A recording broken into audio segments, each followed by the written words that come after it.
देखो nitric oxide synthase NOS जो है आपके 3 है, first second third.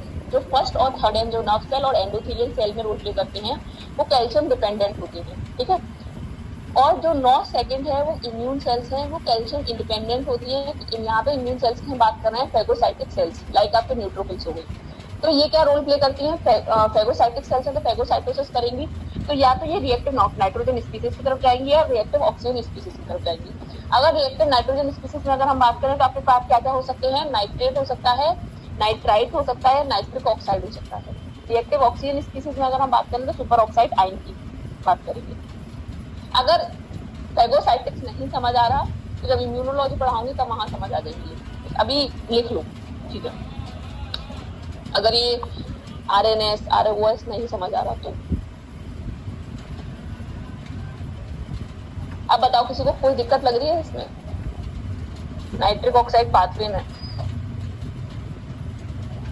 No ma'am. मतलब बहुत इजी सा है ना, समझ आ गया होगा सबको, बहुत इजी सा है ये। क्वेश्चन की तरफ चलो, ये 2019 में क्वेश्चन आया है। Nitric oxide synthase is responsible for generation of nitric oxide, an important signalling molecule. The substrate for this enzyme is, बताओ। आर्जिनिन। एग्जैक्टली क्या होगा, आर्जिनिन। क्योंकि आर्जिनिन ये रिएक्शन भी बहुत इंपॉर्टेंट है, बहुत ज्यादा एग्जाम में पूछी जाती है। आर्जिनिन प्लस ऑक्सीजन किसकी प्रेजेंस में, नाइट्रिक ऑक्साइड सिंथेस की प्रेजेंस में क्या देता है, नाइट्रिक ऑक्साइड प्लस सिट्रुलिन, ठीक है। ये याद रखना बहुत इंपॉर्टेंट है। नेक्स्ट चलें, नेक्स्ट है अब आपके जैग स्टेट पाथवे, ठीक है। भाई किसी को अभी तक कोई दिक्कत तो नहीं है, जैग स्टेट पाथवे में मूव करूँ ना? चलो देखो, अब बात करेंगे हम जैग स्टेट पाथवे की। अगर कल तुम लोगों ने आरटी के पाथवे पढ़ा है, रात वाली क्लास कराई है, तो वो उसके जैसी ही होती है, तो बहुत ज्यादा डिफरेंस नहीं है, मतलब इजीली समझ आ जाएगी। देखो यहाँ देखो, सबसे पहले ये क्या है, रिसेप्टर्स है, ठीक है। रिसेप्टर्स हैं, रिसेप्टर पहले तो ये बताओ कि ये कैसे प्रोटीन है, पेरिफेरल, इंटीग्रल या फिर लिपिड है? Integral protein. हाँ एग्जैक्टली, रिसेप्टर क्या है आपके, इंटीग्रल मेम्ब्रेन प्रोटीन है, ठीक है। दूसरी बात, ये सिंगल पास है या मल्टी पास है? सिंगल पास। सिंगल पास, सिंगल पास, ठीक है। सबको समझ आता है ना, सिंगल पास कब कहते हैं हम, जब एक बार प्लाज्मा मेम्ब्रेन को क्रॉस करेंगे तो वो सिंगल पास। अगर एक से ज्यादा टाइम क्रॉस कर रहे हैं प्लाज्मा मेम्ब्रेन को तो वो मल्टी पास, जैसे GPCR हमारा मल्टी पास है। अच्छा नेक्स्ट अगर बात की जाए, ये कैसे आपको अभी जब लाइगेंड बाइंड नहीं किया हुआ तो आपको कैसे लग रहे हैं, मोनोमर लग रहे हैं या डाइमर लग रहे हैं? मोनोमर।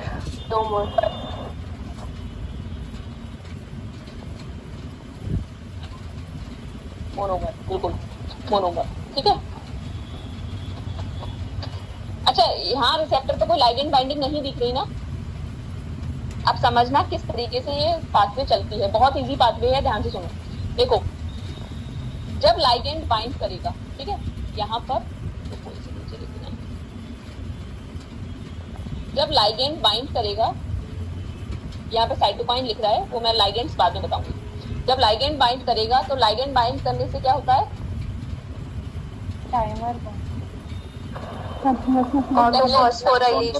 ऑटोफॉस्फोराइलेशन। वाह, सब कुछ कर रहा है भैया। लाइगेंड बाइंड करने से रिसेप्टर में कन्फर्मेशनल चेंज होता है। 2 दिन से मैं एक ही बात रिपीट कर रही हूँ, तो यानी काहे भूल जाते हैं। लाइगेंड जब बाइंड करेगा रिसेप्टर पर तो रिसेप्टर में कन्फर्मेशनल चेंज होंगे, ठीक है। कन्फर्मेशनल चेंज होने पर रिसेप्टर क्या हुआ, डाइमराइज्ड हो गया। ये अलग अलग थे, मोनोमर थे, अब क्या हो गए, डाइमराइजेशन हो गया है, ठीक है। जब डाइमराइजेशन होगा तो क्या होता है, एक्सपोज होती है। देखो यहाँ पर तो पहले से ही जैक में बाइंडिंग शो की हुई है, लेकिन अगर एग्जाम में ऐसा लिखा हो कि डाइमराइजेशन होने से एक्सपोज होती है बाइंडिंग साइट जैक के लिए, तब आप ये बात ट्रू कहेंगे। क्या बोल रही हूँ मैं, दोबारा सुनो। देखो क्या हुआ, लाइगेंड बाइंड हुआ, ठीक है, लाइगेंड बाइंड होने से क्या हुआ, कन्फर्मेशनल चेंज हुआ रिसेप्टर में।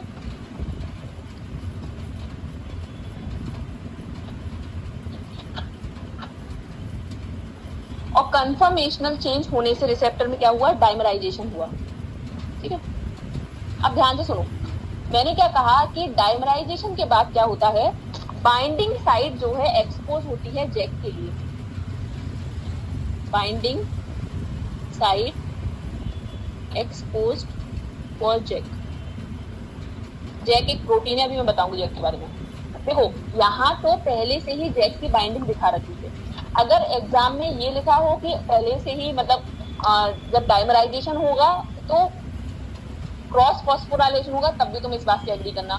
अगर एग्जाम में ये क्वेश्चन में लिखा हो कि आपका डाइमराइजेशन होगा और डाइमराइजेशन के बाद एक्सपोज होंगी बाइंडिंग साइट जैक के लिए, तब भी आप इस बात से एग्री करेंगे। नहीं आया होगा समझ में? देखो बनाती हूँ, बताइए तो आएगा समझ में। ये आपका एक, देखो डाइमराइजेशन हो गया है। ठीक है, ये क्या है, आपके रिसेप्टर है। रिसेप्टर में क्या हुआ, डाइमराइजेशन हो गया। डाइमराइजेशन होने के बाद बाइंडिंग साइट एक्सपोज हुई, और बाइंडिंग साइट एक्सपोज किसके लिए हुई, जैक के लिए। तो देखो जैक आके बाइंड कर गया, जैक आके क्या हुआ, बाइंड कर गया। ये मैं कहना चाह रही हूँ, जैक ने आके क्या की, ये जैक है, जैक आके बाइंड कर गया। कब बाइंड किया, जब डाइमराइजेशन हुआ। ठीक है, यहाँ पर पहले से ही बाइंडिंग दिखाई हुई है। तो अगर क्वेश्चन में ये भी लिखा हो कि पहले से ही जैक बाइंड रहता है और डाइमराइजेशन के बाद क्रॉस फॉस्फोराइलेशन होता है, तो आप इस बात को भी एग्री करेंगे। अब वहां ये मत लड़ने बैठ जाना क्वेश्चन वाले से कि नहीं पहले जैक के लिए एक्सपोज होती है बाइंडिंग साइट। जैक ऑलरेडी है, जैक क्या है, जेनस काइनेस। जैक क्या है, जेनस काइनेस। ठीक है, ये इसका दूसरा नाम होता है just another kinase, just another kinase. और किस तरीके का काइनेस है, टायरोसिन काइनेस है। किस तरीके का काइनेस है, टायरोसिन काइनेस है। ठीक है, तो डाइमराइजेशन होने के बाद बाइंडिंग साइट एक्सपोज होंगी जैक के लिए। ठीक है, जब बाइंडिंग साइट एक्सपोज हो जाएंगी जैक के लिए तो जैक आके बाइंड कर जाएगा। ठीक है, अब क्या हुआ, जैक ने बाइंडिंग कर ली। ध्यान से सुनो पहले मेरी बात। जब जैक बाइंड कर जाएगा देन क्या होगा कि जैक, देखो जैक बाइंड कर गया, अब इसमें काइनेस प्रॉपर्टी है, तो ये जैक क्रॉस फॉस्फोराइलेशन करेगा। मींस ये जैक इसे फॉस्फोराइलेट करेगा और ये जैक इसे फॉस्फोराइलेट करेगा। बात समझ आई, क्या हुआ, कहाँ गए, कंफ्यूज हो गए क्या? देखो, अरे कुछ तो बोल दो, समझ आया इतना? जैक बाइंडिंग तक समझ आया सबको? Yes ma'am. देखो जैक ने बाइंडिंग की, जैक के बाइंड होने के बाद जैक क्या है, टायरोसिन काइनेज है, तो फॉस्फोराइलेशन करेगा। लेकिन फॉस्फोराइलेशन कैसा होता है, क्रॉस फॉस्फोराइलेशन होता है, cross phosphorylation. It means that ये वाला जो जैक है, ये जो जैक है, ये वाला जैक इस वाले को फॉस्फोराइलेट करेगा और ये वाला जो जैक है इस वाले को फॉस्फोराइलेट करेगा। ठीक है, क्रॉस फॉस्फोराइलेशन होता है, ये याद रखना, क्रॉस फॉस्फोराइलेट ईच अदर। ठीक है, देन क्या होता है, अब जैक फॉस्फोराइलेट हो गए। जैक फॉस्फोराइलेट होने के बाद क्या करते हैं, अब जैक इसे फॉस्फोराइलेट, रिसेप्टर को फॉस्फोराइलेट करेगा। जैक क्या करेगा, रिसेप्टर को फॉस्फोराइलेट करेगा। JAK phosphorylate to the receptor.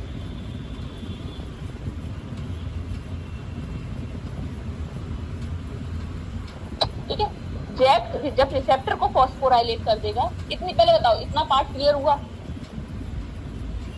Yes ma'am. अब देखो यहाँ क्या शो कर रखा है, यहाँ पर देखो इस डायग्राम में क्या शो कर रखा है, ये मैंने कूपर से लिया है। ठीक है, कूपर की बुक से। ये रिसेप्टर है, लाइगेंड नहीं है। लाइगेंड आया, क्या हुआ, लाइगेंड आने से कन्फर्मेशनल चेंज हुआ, कन्फर्मेशनल चेंज होने के बाद डाइमराइजेशन हुआ, और डाइमराइजेशन होने के बाद जो जैक ने बाइंडिंग कर रखी थी उस पे क्रॉस फॉस्फोराइलेशन हो गया। बस ये वाला स्टेप जो होता है, ये वाला स्टेप हट जाता है डायग्राम के अकॉर्डिंग। ठीक है, ये दोनों स्टेप्स क्या हो गए, हट गए। और क्या हुआ, जैसे ही डाइमराइजेशन हुआ, डाइमराइजेशन के बाद क्या हुआ, क्रॉस फॉस्फोराइलेशन हुआ। दोनों जो जैक्स है एक दूसरे को फॉस्फोराइलेट करेंगे। फॉस्फोराइलेट करने के बाद ध्यान से देखो ये वाला स्टेप, इन्होंने क्या किया, रिसेप्टर को फॉस्फोराइलेट किया। क्या किया, रिसेप्टर को फॉस्फोराइलेट किया। ठीक है, अब रिसेप्टर फॉस्फोराइलेट हो गया है। तो जब रिसेप्टर फॉस्फोराइलेट हो जाएगा तो रिसेप्टर फॉस्फोराइलेट होने के बाद एक बाइंडिंग साइट एक्सपोज करता है। क्या करता है, बाइंडिंग साइट एक्सपोज करता है। ध्यान से देखना, अब मैं एक और प्रोटीन बना रही हूँ साइटोसोलिक स्टेट, एक और प्रोटीन बना रही हूँ साइटोसोलिक, ये स्टेट है। क्या है, स्टेट। फुल फॉर्म है signal transducers and activators of transcription.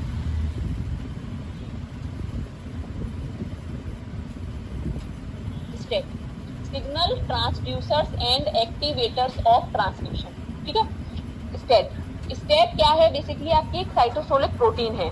तो इसका ये जो वाला पार्ट है ये SH2 डोमेन है। ठीक है, और ये किस तरीके की प्रोटीन है, इसमें ये C टर्मिनल है और ये N टर्मिनल है। ठीक है, ये C टर्मिनल है और ये N टर्मिनल है।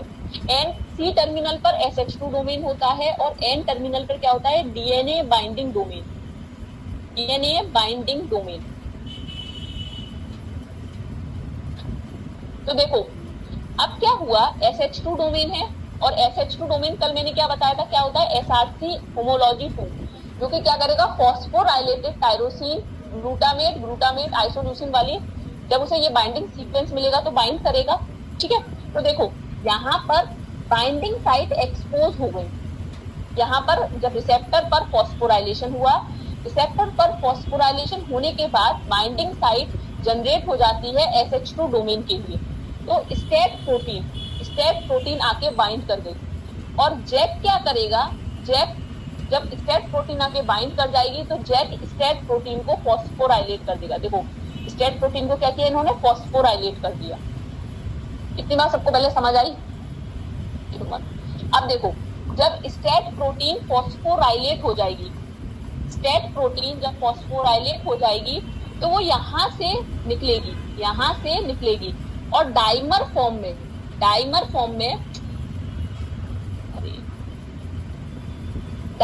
फॉर्म में न्यूक्लियस में जाएगी। स्टेट प्रोटीन डाइमर फॉर्म में कहा जाएगी, न्यूक्लियस में। और न्यूक्लियस में जाने के बाद क्या देगी, रिस्पॉन्स देगी। क्या देगी, रिस्पॉन्स। कहाँ गई बच्चों, को साइटोसोलिक प्रोटीन जाके रिसेप्टर पे बाइंड करेगी। हाँ, स्टेट कहाँ बाइंड करेगी, रिसेप्टर पर। साइटोसोलिक प्रोटीन है ये, signal transducers and activators of transcription. ठीक है, इसका डायग्राम भी समझ लो, इसलिए मैंने बनाया है। देखो ये C टर्मिनल है, मैंने दूसरा कलर यूज कर दो। ये C टर्मिनल है, C टर्मिनल पर SH2 डोमेन होता है, N टर्मिनल पर क्या है, DNA बाइंडिंग डोमेन है।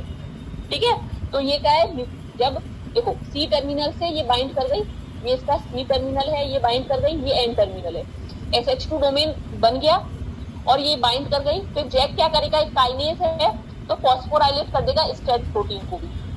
जब स्टेट प्रोटीन फॉस्फोराइलेट हो जाएंगे तो क्या होंगी, वहां से निकलेंगी और डाइमर फॉर्म में न्यूक्लियस में जाएंगी। ये न्यूक्लियस है, न्यूक्लियस देखो ये लिख रहा है न्यूक्लियस, न्यूक्लियस में एंट्री लेंगी डाइमर फॉर्म में और क्या देंगी, रिस्पॉन्स देंगी। जीनोम पर एक्शन लेंगी और रिस्पॉन्स देंगी। समझ आया इतना?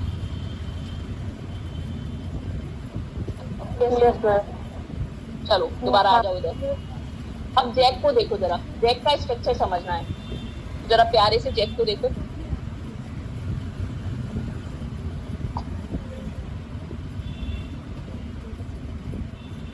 ये जैक का स्ट्रक्चर, ठीक है, ये जैक प्रोटीन।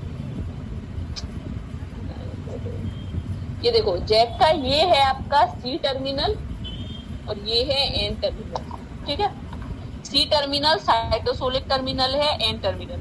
तो ये किससे बाइंड करती है, अपने C टर्मिनल से बाइंड करेगी और जिसमें प्रॉपर्टी है टायरोसिन काइनेज की। ठीक है। जेस जेस क्या है आपका, जैक क्या है आपका, जेनस काइनेस और जस्ट अनदर काइनेस। ये किस तरीके का काइनेस है, non receptor tyrosine kinase, non receptor tyrosine kinase. अच्छा एक बात बताओ, क्या रिसेप्टर में कोई एंजाइमेटिक प्रॉपर्टी देखने के लिए मिली इसमें? तो इसके रिसेप्टर में कोई भी काइनेस प्रॉपर्टी नहीं होती, कोई भी एंजाइमेटिक प्रॉपर्टी नहीं होती, नो एंजाइमेटिक प्रॉपर्टी। रिसेप्टर में कोई भी एंजाइमेटिक प्रॉपर्टी नहीं है। अब दोबारा रिवाइज करो मेरे साथ, क्या हुआ पहले मैं देखो, लाइगेंड ने बाइंडिंग की, ठीक है, लाइगेंड बाइंड करने से क्या हुआ, कंफर्मेशनल चेंज हुआ रिसेप्टर में। रिसेप्टर में कंफर्मेशनल चेंज होने के बाद क्या हुआ, डाइमराइजेशन हुआ। डाइमराइजेशन के बाद क्या हुआ, एक्सपोज हुई बाइंडिंग साइट जैक के लिए। देन क्या हुआ, जैक बाइंड करेगा। जैक बाइंड करने के बाद क्या होता है आपका, ये क्रॉस फॉस्फोराइलेट, लग भी रखा है निशान, क्रॉस फॉस्फोराइलेट करते हैं एक दूसरे को जैक, ठीक है। जैक जब एक दूसरे को क्रॉस फॉस्फोराइलेट करेंगे, एक मिनट रुकना बच्चों, हेलो, हाँ ये मैं थोड़ी देर बाद बात करती हूँ, ओके बाय। हाँ देखो, जब ये क्रॉस फॉस्फोराइलेट करेंगे एक दूसरे को, तो जो जैक क्रॉस फॉस्फोराइलेट करने के बाद अब जैक क्या करेगा, रिसेप्टर को भी फॉस्फोराइलेट कर देगा, ठीक है। अब क्या होगा, जब रिसेप्टर फॉस्फोराइलेट हो जाएगा तो रिसेप्टर जनरेट करता है बाइंडिंग साइट किसके लिए, SH2 डोमेन के लिए, ठीक है। और स्टेट में क्या है आपके SH2 डोमेन है, उसके C टर्मिनल पर, ये देखो C टर्मिनल पे क्या है, SH2 डोमेन, और N टर्मिनल पर क्या है, DNA बाइंडिंग डोमेन, ठीक है। तो स्टेट क्या करेगा, अब जाके बाइंड कर जाएगा आपके इससे, रिसेप्टर से। जब स्टेट जाके बाइंड करेगा तो क्या होगा, जैक उसे भी फॉस्फोराइलेट कर देगा। जब जैक स्टेट को फॉस्फोराइलेट करेगा तो स्टेट डाइमर की फॉर्म में न्यूक्लियस में जाएगा और जाके अपना रिस्पॉन्स देगा। बताओ किसी को कोई दिक्कत हुई?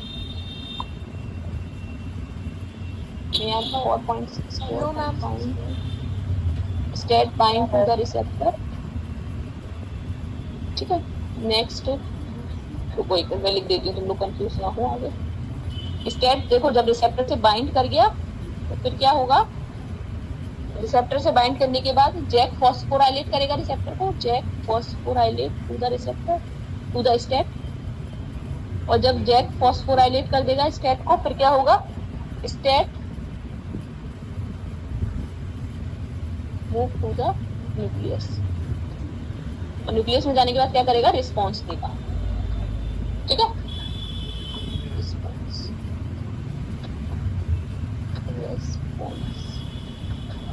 सबको क्लियर है ना जैक स्टेट पाथवे? अच्छा, जैक हो गया आपका जस्ट अनदर काइनेस, और Janus kinase non receptor tyrosine kinase है। ये स्टेट आपका बेसिकली क्या है, signal transducer and activators of transcription. जो रिसेप्टर है आपका वो कैसा है, रिसेप्टर आपका इंटीग्रल मेम्ब्रेन प्रोटीन है, ठीक है। जब तक लाइगेंड ने बाइंडिंग की हुआ तब की बात चल रही है। इंटीग्रल मेम्ब्रेन प्रोटीन है, सिंगल पास है, no kinase action and monomer है, ठीक है। अब आगे चलें, कहाँ गए, चले भैया आगे, चलो लाइगेंड्स की तरफ, लाइगेंड्स की तरफ चलो। देखो क्या क्या लाइगेंड्स होते हैं, देखो साइटोकाइन रिसेप्टर दिखाई रखा है, ये तो साइटोकाइन क्या हो गया, इसका एक लाइगेंड हो गया। साइटोकाइंस में भी कौन कौन से हो गए, interleukin 3, interleukin 6, GM-CSF, GCSF, इंटरफ्रॉन gamma, ठीक है। अच्छा, इंटरफ्रॉन अल्फा बीटा एंड गामा 3 होते हैं ना,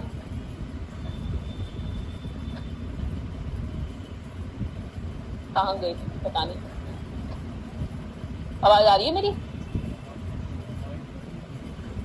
बच्चों? Yes ma'am. तुम लोग रहने दो, तुम इंटरफ्रॉन गामा पे यहीं तक टिके रहो, ठीक है। अच्छा, इंटरफ्रॉन अल्फा बीटा का क्या रोल होता है, कोई बताएगा क्या होगा इनका? Interferon alpha and beta viruses infected cell के लिए यूज होता है, ठीक है। चलो नेक्स्ट आ जाओ, इराइथ्रोपोएटिन। EPO कहाँ से प्रोड्यूस होता है, कोई बताओ चलो, कहाँ से प्रोड्यूस होता है? एग्जैक्टली, किडनी से। ठीक है, और क्या रोल होता है इसका? ये मैचुरेशन करता है इमेच्योर आरबीसीज का। हाँ, promotes the maturation of immature RBCs. ठीक है, तो इमेच्योर आरबीसीज लिख देती हूँ, promote the maturation of immature RBCs. वैसे इनके रोल वगैरह पूछे नहीं जाएंगे, बस मैं बता दे रही हूँ, बस तुम लोगों को लाइगेंड से याद होनी चाहिए मेन। तो थ्रोम्बोपोएटिन क्या करता है? ये प्लेटलेट के काउंट को इंक्रीज करता है।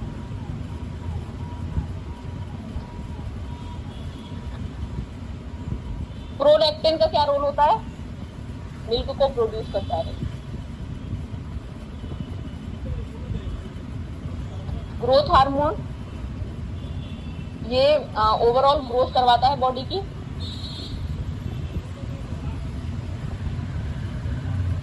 कहाँ से रिलीज होता है? पिट्यूटरी ग्लैंड से।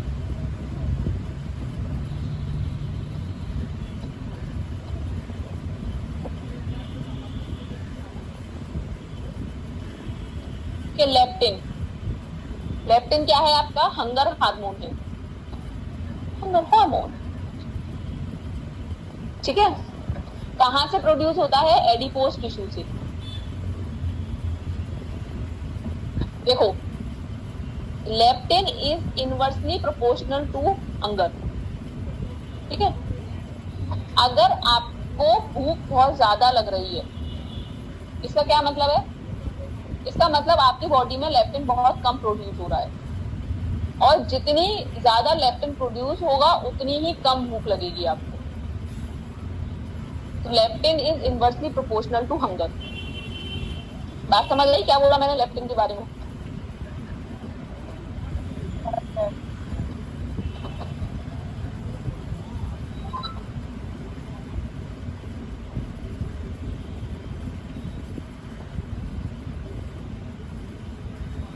जैसे क्रॉस ऑटो फॉस्फोराइलेशन नहीं, क्रॉस फॉस्फोराइलेशन होता है। ठीक है, क्रॉस फॉस्फोराइलेशन। हाँ, कहाँ गए? Leptin, leptin is inversely proportional to hunger. इसका मतलब ये है कि देखो, अब जैसे मैं हूँ, अब मुझे भूख बहुत ज्यादा लगती है, तो इट मींस लेप्टिन बहुत, मुझे लगता है लेप्टिन प्रोड्यूस नहीं होता मेरे अंदर। ठीक है, तो leptin is inversely proportional to hunger. तो जैसे अगर आप लोग देखते होंगे, जैसे कहते हैं ना कि इतने दिन में ये दवाई खाइए तो आप पतले हो जाइए, तो ये लेप्टिन के बेसिकली इसके लिए इस पे इफेक्ट करते हैं। एडिपोज टिश्यू में जो आपका लेप्टिन प्रोड्यूस हो रहा है उस पर इफेक्ट डालता है। तो ये चीज बहुत गलत होती है, इससे तो बेहतर है आप लोग योगा वगैरह कीजिए। ठीक है बच्चों, कहाँ गए? Yes, ma'am. किसी को कोई दिक्कत है पूरे जैक स्ट्रैट पाथवे में, पूरे नाइट्रिक ऑक्साइड पाथवे में? अच्छा, किसी को देखो, अब इसके क्वेश्चंस तो मुझे नहीं मिले जैक स्ट्रैट पाथवे के। अब तुम लोग एक असाइनमेंट करके लाओगे, मैं दूं?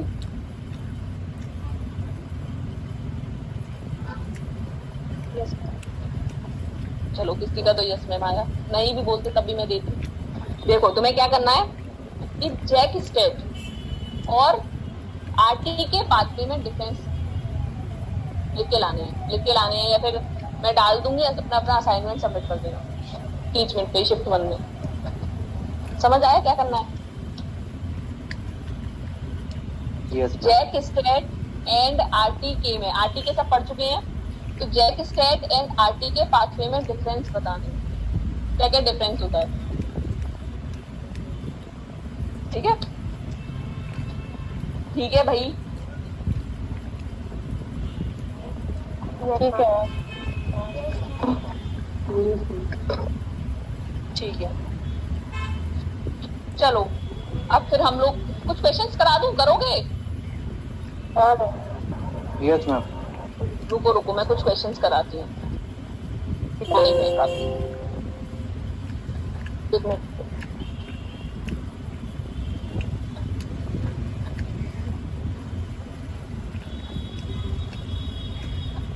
कल रात में ढूंढे मैंने questions.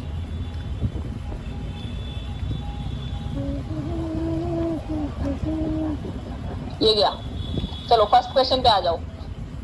First question IIT jam 2012 में पूछा गया है।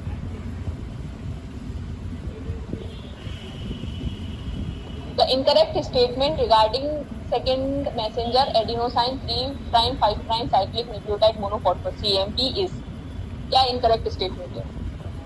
और मैं जिससे पूछूं वही आंसर देना, अब कोई बोलना ना कोई चैट में देना आंसर, ना कोई अपने मुंह से बोलना। पढ़ लो पहले सारे।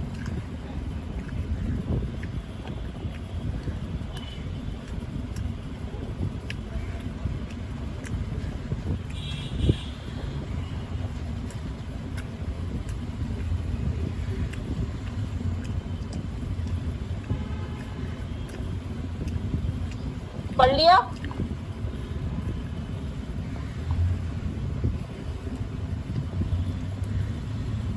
काजल क्या होगा इसका answer? Ma'am 4th।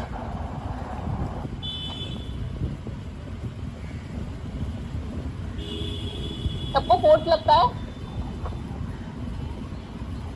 Yes ma'am. सबको 4th लगता है ना? देखो पहला स्टेटमेंट दिया हुआ है, it act as a second messenger for many regulatory molecules, बिल्कुल सही स्टेटमेंट है, सेकेंडरी मैसेंजर की तरह वर्क करता है। It act as an intracellular second messenger in neurons, ये भी बिल्कुल सही है। क्यों? क्योंकि हमने कौन सा रिसेप्टर पढ़ा था, कौन सा लाइगेंड पढ़ा था, न्यूरोट्रांसमीटर, ठीक है, तो ये स्टेटमेंट बिल्कुल करेक्ट हो गया। It activate specific cyclic nucleotide dependent protein kinase, obviously like CGMP, ठीक है, ये भी स्टेटमेंट करेक्ट हो गया। It provide source of energy for cells, ये स्टेटमेंट कहां से करेक्ट हो गया? ये इनकरेक्ट है, ठीक है। कहां गए भाई? सबका 4th है ना आंसर? Yes ma'am.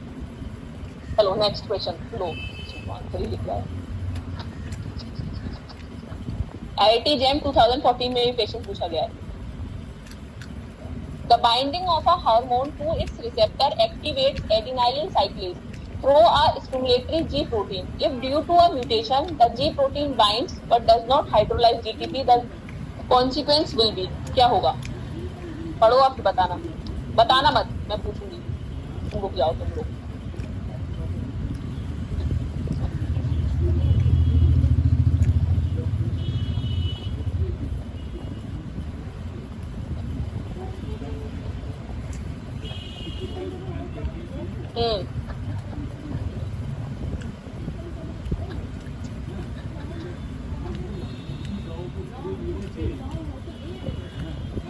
अनुप्रिया,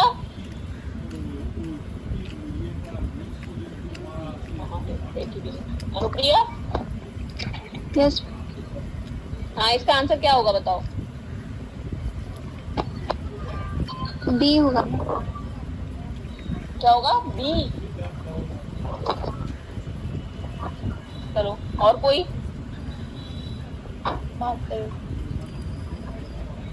बोल रहा है? होगा। कोई भी। चलो देखो, binding of a hormone to its receptor, जब हार्मोन अपने रिसेप्टर से बाइंड करेगा तो उसने एक्टिवेट किया एडिनाइलिन साइक्लेज को, इफेक्टर मॉलिक्यूल को एक्टिवेट किया, ठीक है, through a stimulatory G protein, obviously G protein G alpha S, ठीक है। If due to a mutation the G protein binds but does not hydrolyse GTP, G protein bind हो रही है, means ये आपका सपोज कीजिए G अल्फा है, ठीक है, और G अल्फा से GTP ने बाइंडिंग की हुई है, लेकिन अब क्या हो रहा है, म्यूटेशन की वजह से ये GTP से GDP नहीं बन पा रहा, GTP से GDP नहीं बन पा रहा है, तो द कॉन्सिक्वेंस विल बी, तो क्या होगा, adenylyl cyclase will be continuously activated or adenylyl cyclase will never be activated, obviously adenylyl cyclase will be continuously activated, ये ऑप्शन करेक्ट होगा। क्यों? क्योंकि देखो क्या कह रहा है कि म्यूटेशन होने की वजह से the G protein bind but does not hydrolyse GTP, वो GTP को हाइड्रोलाइज नहीं कर पा रहा, मींस GTP को GDP में मतलब हाइड्रोलाइज नहीं कर पा रहा है, हाइड्रोलाइसिस नहीं हो रही है, और ये हाइड्रोलाइसिस क्यों नहीं हो पा रही होगी, कोई बता सकता है ऐसा क्या हुआ होगा? क्या म्यूटेशन, किस पे म्यूटेशन हो गया? GTPase एक्टिविटी लॉस्ट हो गई है, इसकी वजह से GTP में मतलब GTP हाइड्रोलाइज नहीं हो पा रहा है GDP में, ठीक है, तो जिसकी वजह से क्या रहेगा, एडिनाइलिन साइक्लेज जो है कॉन्टिन्यूअसली एक्टिवेट रहेगा। ओके, चलो नेक्स्ट क्वेश्चन की तरफ। IIT JEM 2014 में ये क्वेश्चन पूछा गया है। The preferred ligand for SH2 domain is D. बोल पड़े बस, क्या कही जाए, क्या होगा बताओ। अब बोल तो दिया ही आंसर, बी ऑब्वियसली। ठीक है, सबको बी लग रहा है ना? Yes sir. Yes ma'am. चलो नेक्स्ट। ये क्वेश्चन बहुत लंबा चौड़ा है, थोड़ा टाइम लगेगा इसे पढ़ने में, बड़ा अच्छा भी लगा मुझे ये क्वेश्चन। CSI नेट जून 2014 में आया था। देखो क्वेश्चन अभी तुम लोग पढ़ना, बहुत इजी लगेगा, और देखना 4 नंबर कितने फ्री के होते हैं। चलो क्वेश्चन पढ़ो, और जिससे पूछूं मैं वही आंसर देना, आंसर ना बोल देना।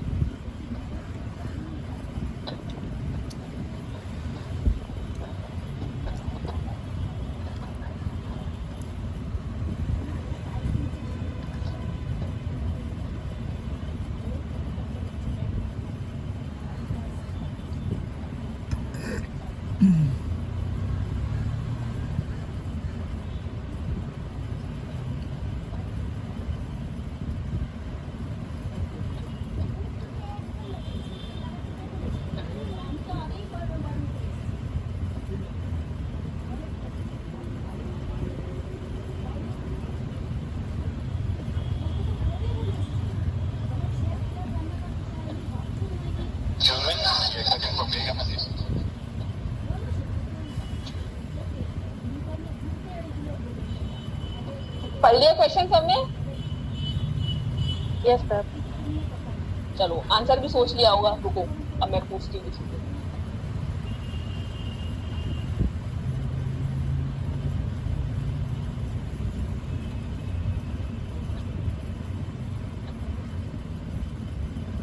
अंजलि क्या होगा आंसर?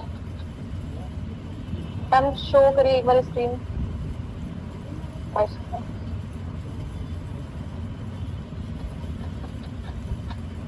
आंसर क्या होगा बताओ?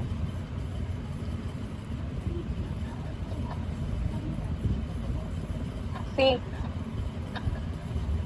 चलो प्रतिभा क्या होगा आंसर? मैं GM1 गैंग्लियोसाइट। सी है थर्ड। वैशाली?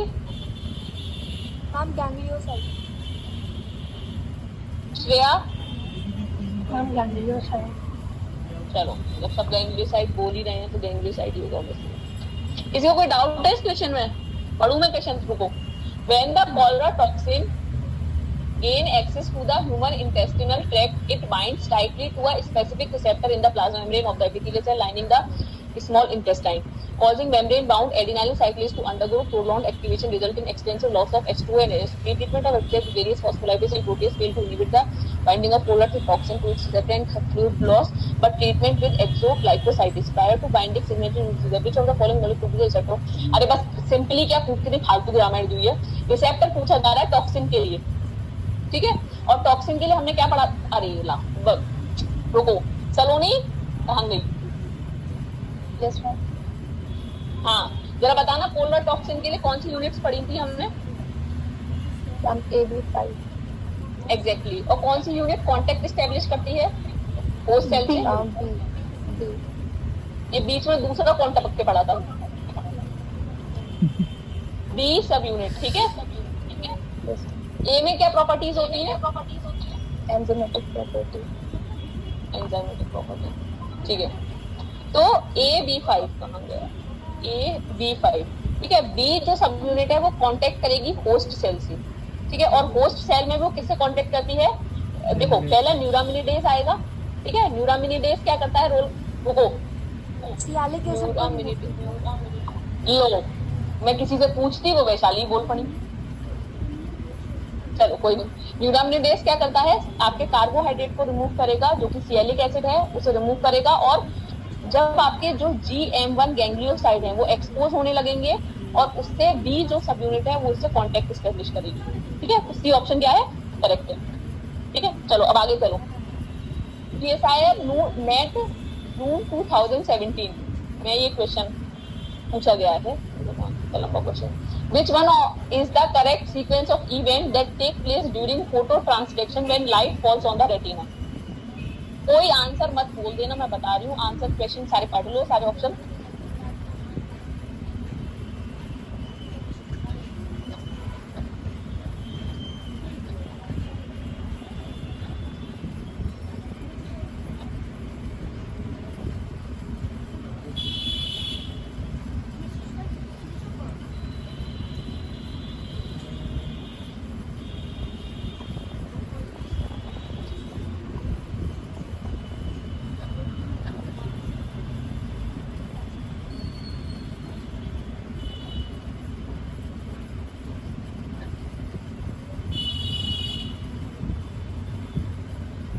आदर्श,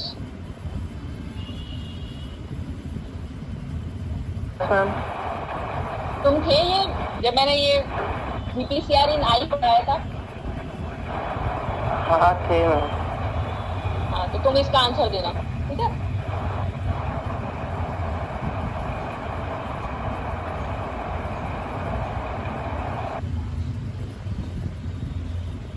मैम सेकंड या थर्ड में से है मैम, श्योर नहीं है। वाह मेरे लाल, श्योर नहीं है, कैसे काम चलेगा ऐसे? चलो कोई नहीं, तुम रुको और देखती हूँ मैं।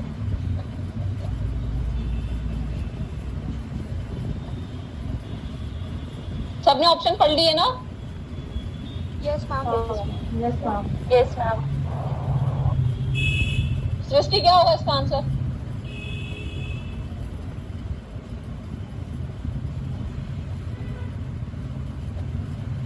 सृष्टि कहाँ गई थी?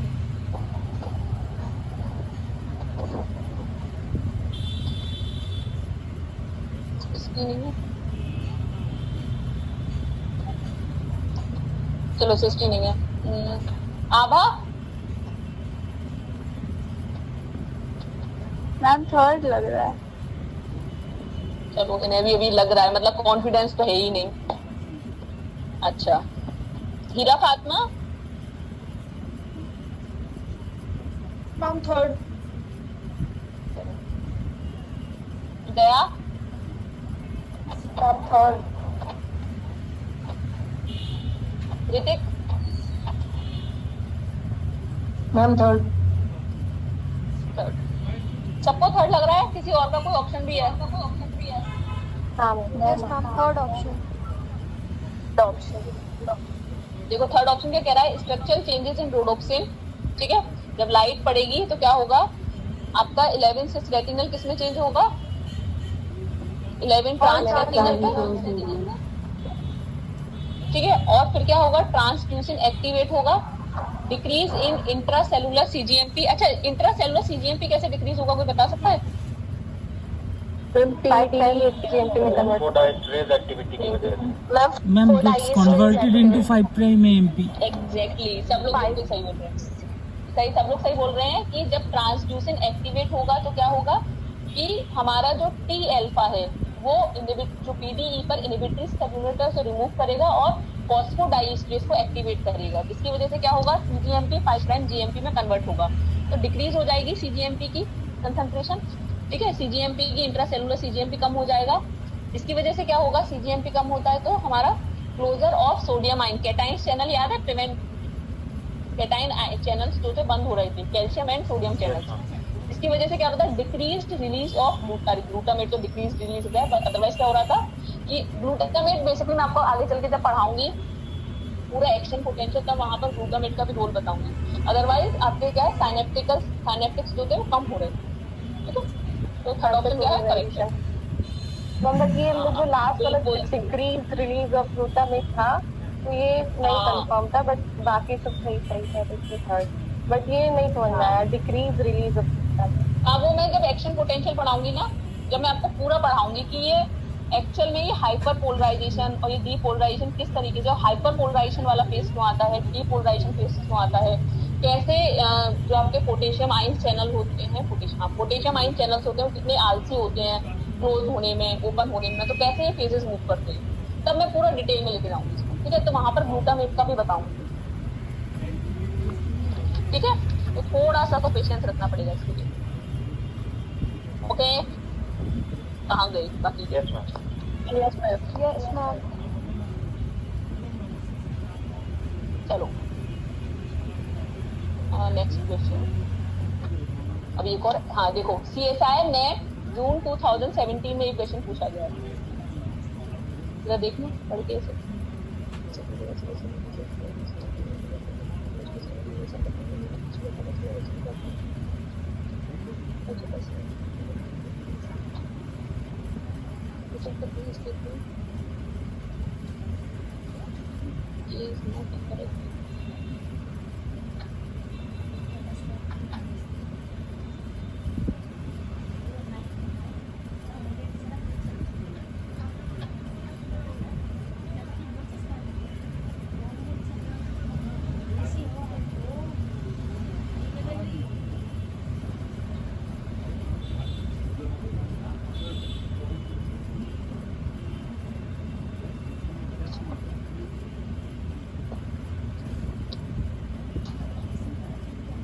पढ़ लिया क्वेश्चन? तो मैं पूछूं किसी से?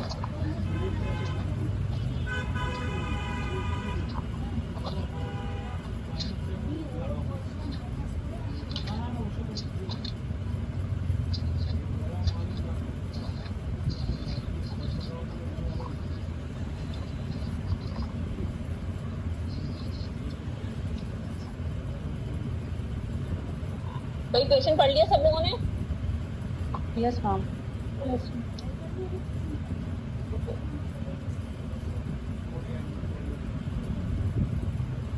प्रभात,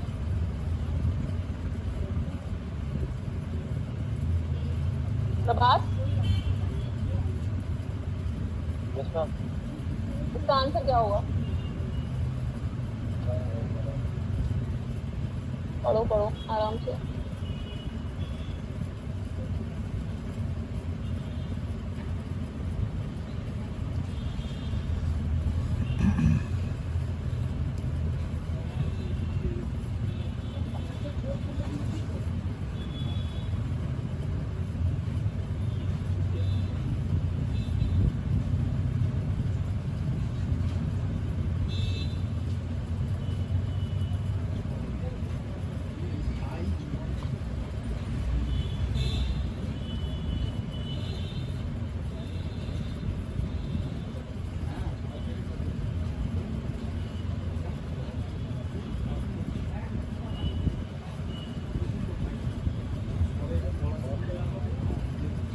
फोर्थ, अच्छा चलो प्रभात का फोर्थ है, बाकी और लोगों से पूछते हैं। श्रेया क्या होगा इसका आंसर?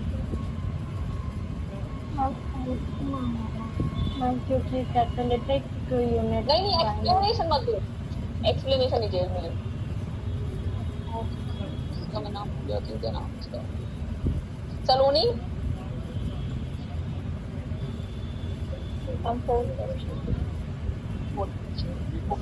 सप्तर्षि आप बता सकते हो इसका आंसर क्या होगा अगर आपने क्लासेस किए तो? सर फोर्थ ही होगा मैम। ठीक है। हर्षित मिश्रा। यस मैम, फोर्थ होगा मैम। निकिता क्या होगा आंसर? Yes ma'am, fourth. चलो जब तुम सब लोग कह रहे हो फोर्थ होगा तो मैं मान लेती हूँ, ठीक है। देखो क्या पूछा है, नॉट करेक्ट पूछा है स्टेटमेंट, ठीक है, वो भी पीकेए को लेके। तो inactive pKa is a tetramer consisting of 2 regulatory and 2 catalytic सब यूनिट। ये स्टेटमेंट बिल्कुल करेक्ट है, क्योंकि हमने क्या पढ़ा था कि ये AKAP था, ठीक है, और ये किससे बाइंड किए हुए था?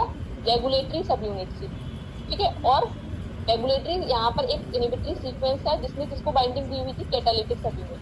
कैटालिटिक सब यूनिट इस वजह से फ्री नहीं है, ठीक है। Each R subunit binds the active site in a catalytic domain and inhibits the activity of the catalytic subunit. ये स्टेटमेंट वो करेक्ट है।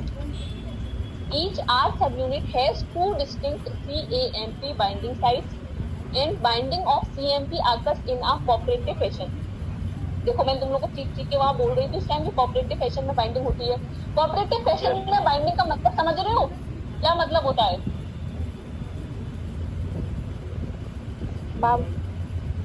मैम मतलब एक यूनिट का बाइंड करना दूसरे को प्रमोट करता है। एग्जैक्टली एक की बाइंडिंग दूसरे को प्रमोट करती है, जैसे हीमोग्लोबिन में होता है, याद आ रहा है हीमोग्लोबिन में जैसे होता है वैसे ही, ठीक है।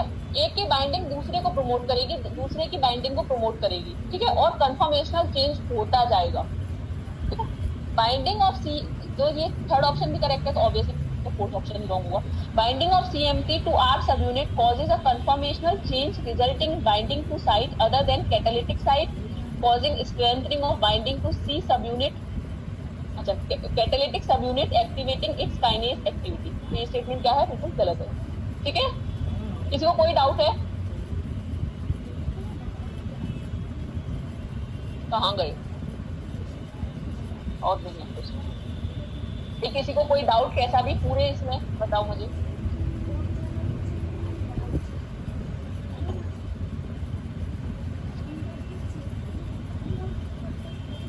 कुछ तो बोल लो। मैम फोर्थ स्टेटमेंट में जो स्ट्रेंथनिंग की बात कही गई है बस वही गलत है ना, बाकी तो ऊपर तक सही है। बाइंडिंग वाला स्टेटमेंट भी गलत है। Binding of CMP to R subunit causes a conformational change, resulting binding to site other than catalytic site। ये स्टेटमेंट गलत है ना?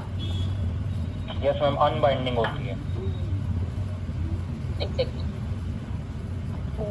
ओके ठीक है। तो अब हम लोग शाम वाली क्लास में मिलेंगे और आज आपकी सेल सिग्नलिंग वाला पूरा पोर्शन खत्म हो जाएगा। अच्छा मेरी एक बात और सुनो, ये तो ठीक है, ये सब खत्म हो जाएगा, आप लोग रिवीजन करते हुए चलना।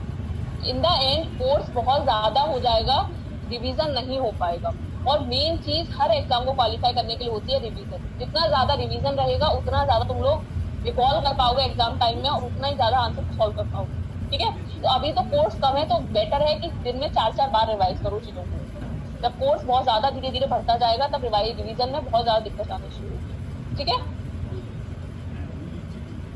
ओके बच्चों, रिवीजन एक बहुत इंपॉर्टेंट टिप है एग्जाम को क्वालिफाई करने के लिए। तो देखो कोचिंग में सब बच्चे पढ़ते हैं, आप कितनी भी बड़ी बड़ी कोचिंग में चले जाओ, 100-100, 200, 500 कितने बच्चे पढ़ते हैं। आप लोगों ने इवन नीट की कोचिंग भी की है, तो